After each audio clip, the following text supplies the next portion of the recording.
Praise the lord.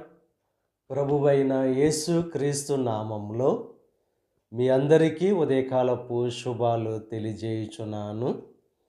ఈరోజు దేవుడు మనకు అనుగ్రహిస్తున్న అతి శ్రేష్టమైన వాక్యము అపోస్తులుల కార్యములు 17వ అధ్యాయము 27వ వచనాన్ని చదువుకుందాము.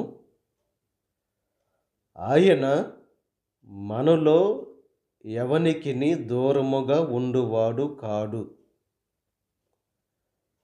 మన దేవుడు దూరముగా ఉండే దేవుడు కాదు.